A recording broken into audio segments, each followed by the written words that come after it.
Dear hosts, dear museum professionals and fellow revolutionaries, I thank you for your kind invitation and the opportunity to share. My name is Selma Green. Currently I work at the Tampere Art Museum in Finland. We also, in our municipal museum, there's also the MuseumDigit museums, which I'm pretty sure that you are familiar with the characters. The past 5 years, however, until the end of 2022, I worked as the museum director at Konstmuseet i Norr, Norrbotten County Art Museum.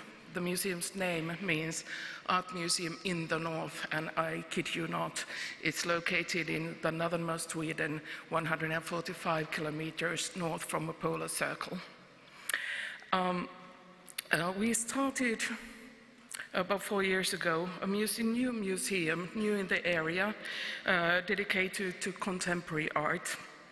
Kiruna, the town where the museum is located in, is mostly known for the relocation of the whole town due to the needs of mining industry. So if you have heard about it, that's why. The situation with the moving of the city was very unique. The Art Museum's task was to show contemporary art from the Barents, that is the Euro-Arctic region, in a region that is, or a county that is almost 25% of the area of Sweden, with only 2.5% of the inhabitants of that large country. So it was very clear from the start that there was a great need of digitized museum services. And as far as we started with a bit of a problematic or turbulent start even, with problems with the museum space, which was brand new, and the pandemic that broke out, we suddenly realized that we are in a digital transformation, in a change of paradigm, and soon a digital revolution was a fact. I promised a step-by-step guide to digital museum services, and that's pretty easy to do because, in my opinion, there's only 2 steps. But simultaneously, when I was preparing, I realized that I started all wrong. I started from the museum professional's point of view. I started with my job. I thought of the exhibitions and the museum education and, of course, the collections, communications and marketing.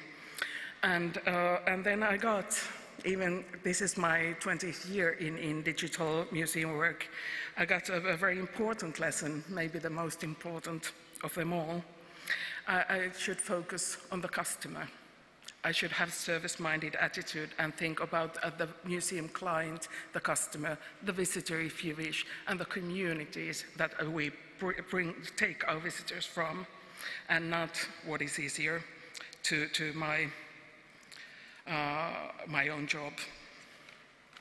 My presentation is going to be very hands-on and practical. I hope you allow that. So I mentioned that there's two steps to digital revolution. First step is that you get an idea. And the second step is that you do it, you realize your idea. And then you repeat these 2 steps until one day you wake up to the realization that you have a digital strategy. But these steps can be evolved a bit.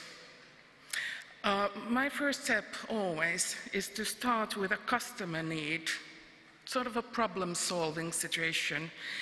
What would the museum visitor need from me, from the museum? And then I anchor that need, that realization or identification of a need, to the museum's substance, the mission and goals, whether it is the ongoing exhibition or the task of the museum or the collections. And then it's just to plan, to keep it simple and do it. And after that, the most important step is to evaluate together with the visitors and the communities. And just as an example, during the pandemic, as all of you know, the museums had to close in a very prompt schedule. And we did the first digital, it was a video guided tour. I got the idea, my first step, on a Thursday. So I used half of my Thursday to planning, continued on Friday. We filmed it and produced on Friday. We filmed it on Saturday, edited and added captions, did all the practical works on Monday, and on Tuesday it was online.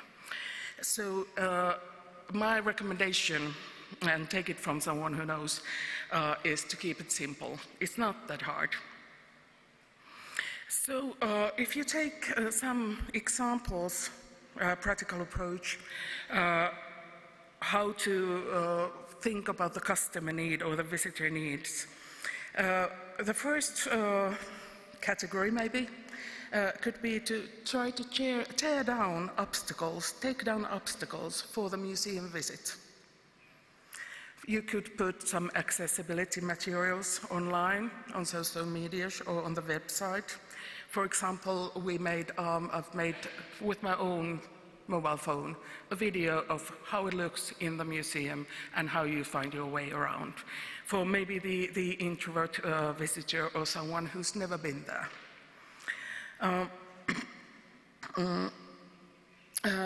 You can work with your social media feeds and your school materials about what museums do, what your museum does, what contemporary art is, or what your main theme of your museum is about. It's very easy to tear down obstacles with getting outside the museum building, not only in the digital world, but bringing your digital services to meet up with people, live stream events outside the museum, video screen, so you can combine this outside the museum walls with digitalization. So when the pandemic made us close with a couple of days notice, we identified a customer need to participate, to somehow replace the museum visit itself, and also to have something to do in quarantine when everybody was, I'm sure you remember, very much bored. So we made a video series of museum work, upcoming and ongoing exhibitions, family programs, so you can do it together, museum education on YouTube, basically. But we also had a program of digital storytelling where you could leave your story. So we don't just tell people stories that we know, but we also collect them to future use.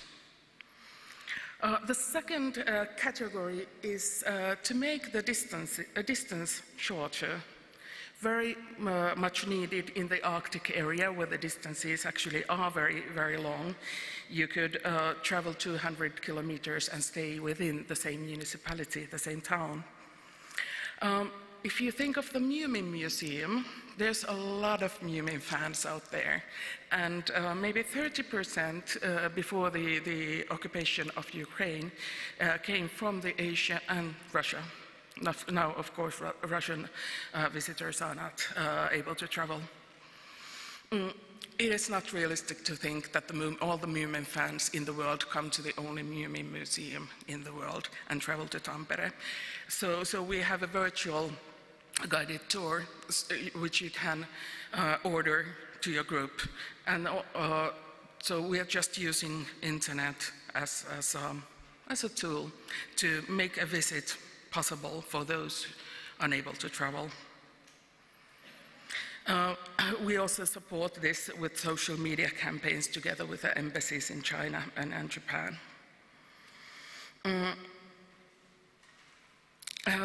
One example of making distances shorter was an exhibition at Konstmuseet i Norr.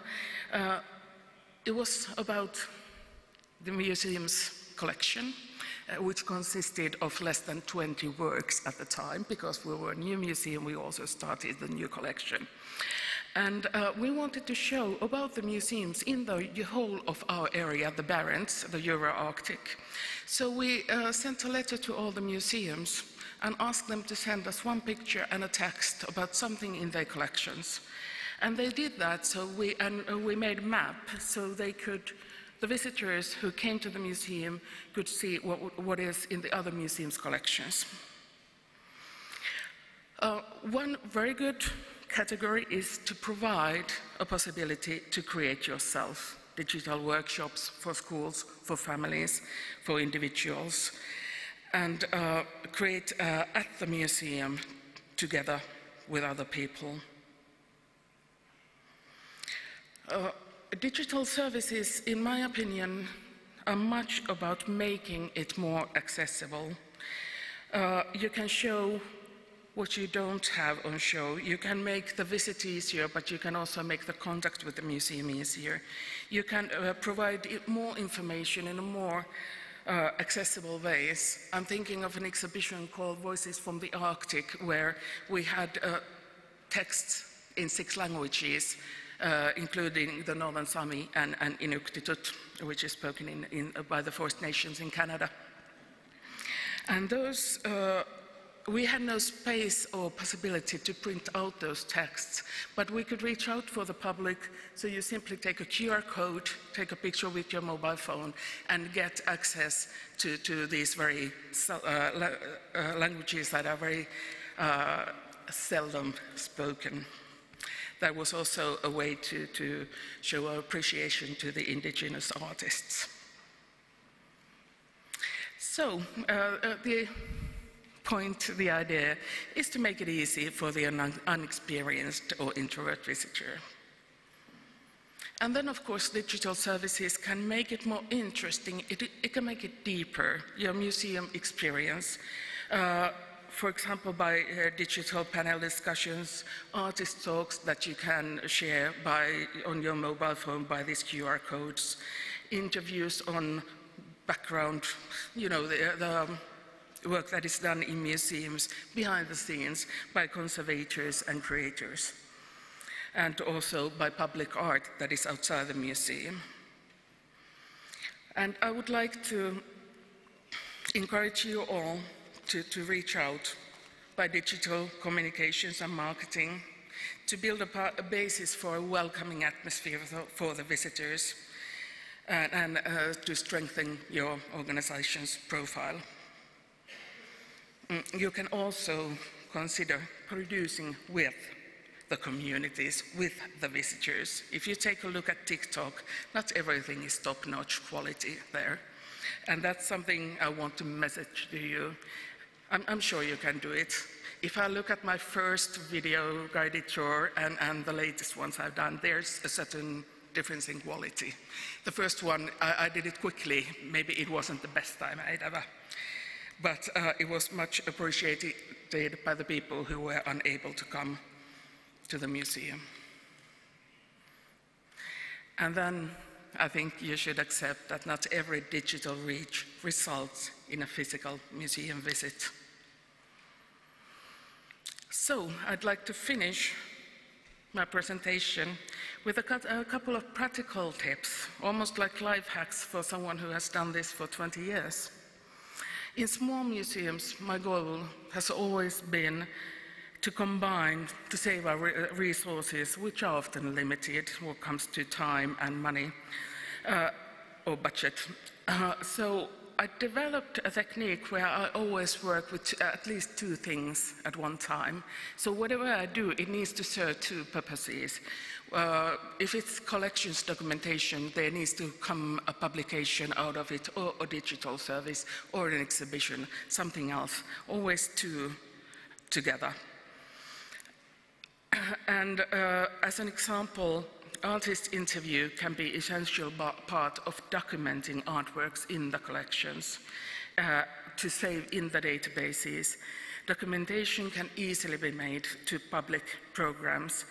For example, Tampere Art Museum has a concept called Young Artist of the Year in Finland. So there's 40 years of artist interviews that we can share and keep, but they are also a vital part of the collection's documentation. So my message today is that this needn't be hard. Don't be afraid. I'm sure you can do it. If I can with my very limited data skills, so can you. So this is my presentation. There's maybe 2 minutes time if you have a comment or a question. Thank you for your attention.